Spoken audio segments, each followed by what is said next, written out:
Good morning to all of you. Dear students, as you know that we are discussing about alcohol since last few videos. In previous video, we have talked about the acidic nature of alcohol and some chemical reactions regarding this property. And dear students, today we are going to discuss some more chemical reactions in which carbon oxygen bond is breaked rather than OH bond. OH bond Jin reactions में टूटता है वहाँ विभिन्न alcohol की reactivity के बारे में हमने डिस्कस किया था कि प्राइमरी अल्कोहल ऐसी रिएक्शंस में सबसे ज़्यादा रिएक्टिव था, क्योंकि प्राइमरी अल्कोहल की एसिडिटी या एसिडिक नेचर सेकेंडरी और टर्सरी की कंपैरिजन में अधिक था।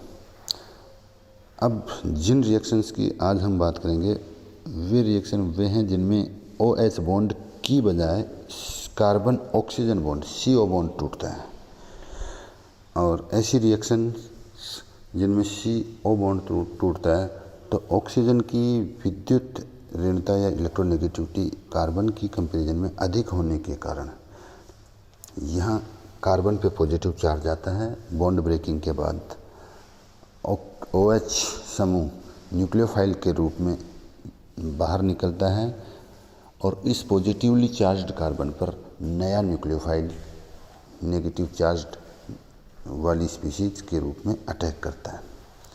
इस प्रकार जिन रिएक्शंस में OH कार्बन ऑक्सीजन बॉन्ड टूटने के कारण OH समूह बाहर निकलता है, उनमें alcohol nucleophilic substitution reaction show करता है। और इन सभी रिएक्शंस में चूँकि कार्बन पे पॉजिटिव चार्ज डेवलप होता है बॉन्ड क्लीवेज के बाद, तो कार्बोकैटाइन इंटरमीडिएट के रूप में बनते हैं।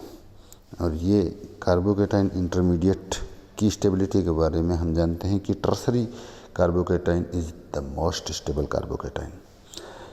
इसी वजह से विभिन्न एल्कोहलों की वे अभिक्रियाएँ जिनमें कार्बन ऑक्सीजन बॉन्ड टूटता है उनकी रिएक्टिविटी ऑर्डर जो है उनमें tertiary alcohol will be most reactive. Tertiary alcohol तृतीयक एल्कोहल की क्रियाशीलता इस प्रकार की अभिक्रियाओं में सबसे अधिक होगी, क्योंकि इनमें कार्बोकैटाइन इंटरमीडिएट बनता है और कार्बोकैटाइन इंटरमीडिएट टर्सरी या तृतीयक प्रकार का सबसे ज़्यादा मोस्ट स्टेबल होता है। तो डियर स्टूडेंट्स, ये रिएक्शंस टर्सरी एल्कोहल में सर्वाधिक फास्ट होंगी। इसके अलावा इस प्रकार की रिएक्शन में एक और विशेषता होती है, वो ये कि ये रिएक्शन जो हैं ये अभिक्रियाएँ हैं वो अम्लीय या एसिडिक मीडियम में संपन्न होती हैं, अम्लीय माध्यम में आसानी से संपन्न होती हैं। ये भी एग्ज़ाम की दृष्टि से क्वेश्चन पूछा जा सकता है। इसका कारण ये है कि OH समूह एक अच्छा लिविंग ग्रुप या निष्कासित होने वाला समूह नहीं माना जाता है। अब एसिडिक मीडियम में प्रोटॉन H+ की प्रेजेंस में OH समूह OH2+ समूह में कन्वर्ट हो जाता है, और ये पॉजिटिवली चार्ज्ड OH2 समूह OH समूह की तुलना में बेटर लिविंग ग्रुप है, अच्छा निष्कासित होने वाला समूह बन जाता है। इसी वजह से रिएक्शंस की जो रेट है वो फास्ट हो जाती है। डियर स्टूडेंट्स, इस प्रकार की अभिक्रियाओं में सबसे पहली अभिक्रिया जिसको हम डिस्कस करने जा रहे हैं वो है एल्कोहल की हाइड्रोजन हैलाइडों या हैलो अम्लों के साथ रिएक्शन अभिक्रिया। जिस हाइड्रोजन हैलाइड या हैलो अम्ल का सामान्य फॉर्मूला HX होता है, जिसमें HF, HCl, HBr, HI इनके साथ एल्कोहल की रिएक्शन की हम बात करेंगे। इस प्रकार की रिएक्शन में चूँकि वो कार्बन ऑक्सीजन बॉन्ड टूटता है तो एल्कोहलों की रिएक्टिविटी ऑर्डर हम बात कर चुके हैं कि टर्शरी एल्कोहल की रिएक्टिविटी सबसे ज़्यादा होगी। अब अगर हेलो अम्ल या विभिन्न हाइड्रोजन हैलाइडों की रिएक्टिविटी की बात करें तो dear students, let me tell you that HI, hydrogen iodide, is the most acidic in nature in various halo acids. HF, HCl, HBr और HI में HI की रिएक्टिविटी सर्वाधिक होती है क्योंकि HI में हाइड्रोजन और आयोडाइड बॉन्ड सबसे वीक बॉन्ड होता है, ये जल्दी ब्रेक होता है, इस कारण H प्लस के रूप में बाहर निकलता है और आयोडाइड I माइनस के रूप में न्यूक्लियोफाइल के रूप में पॉजिटिवली चार्ज्ड स्पीसीज पर अटैक करता है। तो विभिन्न हैलो अम्लों की रिएक्टिविटी ऑर्डर इस प्रकार की रिएक्शन में HI के लिए सर्वाधिक होगी। अब इस प्रकार की रिएक्शन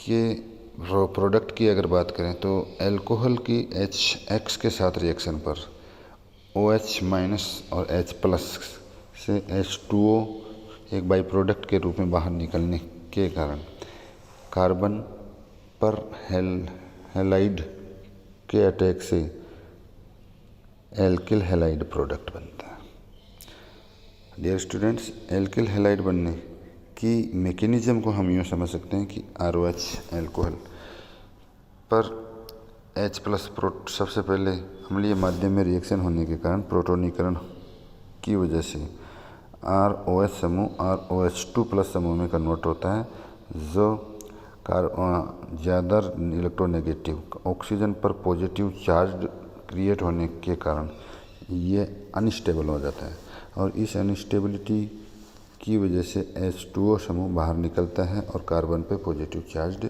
आता है, जिससे कार्बोकेटाइन इंटरमीडिएट बनता है। इस कार्बोकेटाइन इंटरमीडिएट पर हैलाइड न्यूक्लियोफाइल के रूप में अटैक करने से एल्किल हैलाइड मेन प्रोडक्ट बनता है। कार्बोकेटाइन की स्टेबिलिटी की वजह से एल्कोहलों की रिएक्टिविटी ऑर्डर इस रिएक्शन में हम पहले ही भी डिस्कस कर चुके हैं कि टर्शरी की सबसे ज़्यादा होगी, प्राथमिक एल्कोहल की रिएक्टिविटी सबसे कम होगी। इसी वजह से डियर स्टूडेंट्स, हम एक एग्जाम्पल को कोट करते हुए देख सकते हैं कि टर्शरी एल्कोहल अगर रिएक्टेंट के रूप में लिया जाएगा जिसकी HCl से रिएक्शन सिंपल रूम टेम्परेचर पे भी पॉसिबल है, जबकि किसी प्राइमरी एल्कोहल की इसी HCl के साथ रिएक्शन की रिएक्टिविटी प्राइमरी एल्कोहल की रिएक्टिविटी कम होने के कारण से यहाँ हमें जिंक क्लोराइड कैटलिस्ट के रूप में लेना पड़ेगा। ये रिएक्शन रूम टेम्परेचर पे पॉसिबल नहीं है। इसी प्रकार एक दूसरी रिएक्शन की डियर स्टूडेंट हम बात करें तो फास्फोरस हैलाइड के साथ रिएक्शन पर भी मेन प्रोडक्ट के रूप में एल्कोहल एल्किल हैलाइडों में कन्वर्ट होते हैं।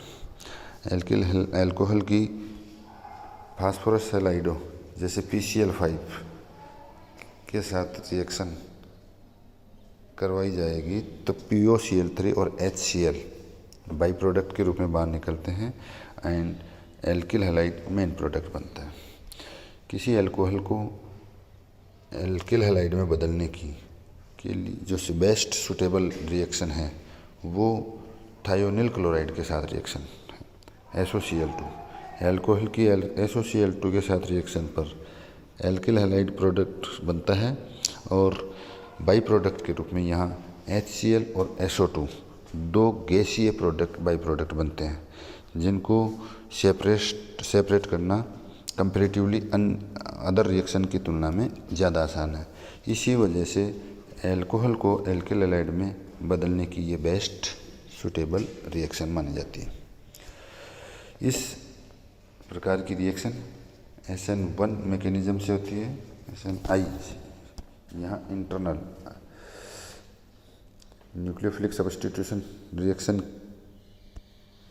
की मैकेनिज्म के साथ एल्कोहल का एल्किल हैलाइड में कन्वर्जन होता है। इस मैकेनिज़्म SNI मैकेनिज़्म को हम देख सकते हैं कि ROH पर SOCl2 के साथ रिएक्शन पर HCl के बाहर निकलने से ROSOCl इंटरमीडिएट बनता है, और यहाँ SO2 ROSOCl से इंटरनल कन्वर्जन की वजह से SOCl2 बाई प्रोडक्ट के रूप में बाहर निकलता है और R+ पर Cl- के अटैक से एल्किल हैलाइड प्रोडक्ट बनता है।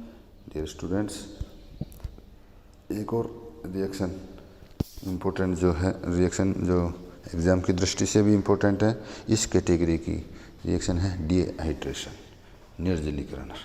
एल्कोहलों के निर्जलीकरण से एल्कीन प्रोडक्ट बनती है। क्योंकि यह अभिक्रिया भी कार्बोकैटाइन इंटरमीडिएट के द्वारा संपन्न होती है, इसलिए एल्कोहल के निर्जलीकरण रिएक्शंस का रिएक्टिविटी ऑर्डर भी सेम होगा। Tertiary alcohol will be most reactive. Carbocation से एक बीटा प्रोटॉन का एलिमिनेशन होता है, इसलिए यदि दो भिन्न प्रोटॉन के निकलने की संभावना हो तो सेट-जेप के नियम की पालना होती है। और सेट-जेप के नियम हमें पता होना चाहिए कि डिहाइड्रेशन पर या एलिमिनेशन रिएक्शन के दौरान किसी प्रोडक्ट, किसी रिएक्टेंट के एलिमिनेशन रिएक्शन के बाद वो प्रोडक्ट ज़्यादा बनता है जो ज़्यादा स्टेबल होता है, और ज़्यादा प्रतिस्थापी इस एलिमिनेशन में यदि एल्कीन प्रोडक्ट बनती है तो ज़्यादा प्रतिस्थापी एल्कीन ज़्यादा बनती है। मोर substituted alkene will be formed in more percentage, more amount. तो डियर स्टूडेंट्स, जैसा कि हम देख सकते हैं कि यदि CH3 CH CH3 CH और OH CH3 3-मिथाइल 2-ब्यूटेनॉल की Al2O3 की उपस्थिति में डिहाइड्रेशन करवाया जाए तो 2 एल्कीन बनने की पॉसिबिलिटी है। यहाँ 2-मेथिल 1-ब्यूटेन और 2-मेथिल 2-ब्यूटीन दोनों संभावित प्रोडक्ट्स में से 2-मेथिल 2-ब्यूटीन प्रोडक्ट अधिक बनता है ड्यू टू सेट-जेप रूल। क्योंकि जिस कार्बन पर OH है उससे एडजेसेंट पोजीशंस पर 2 कार्बन्स पर हाइड्रोजन अवेलेबल है, और यहाँ CH3 से हाइड्रोजन एलिमिनेशन की तुलना में CH से हाइड्रोजन अधिक जल्दी निकलता है, बाहर निकलता है। क्योंकि इस CH से हाइड्रोजन एलिमिनेट होने पर अधिक प्रतिस्थापी एल्कीन बनती है, जो कि सेट-जेप के नियम के अनुसार ज़्यादा बनती है। अम्ल उत्प्रेरक निर्जलीकरण की क्रियाविधि को अगर हम देखें तो इस समीकरण के द्वारा प्रदर्शित किया जा सकता है। सबसे पहले एल्कोहल का प्रोटोनेशन होता है, और इस प्रोटोनीकरण पर OH2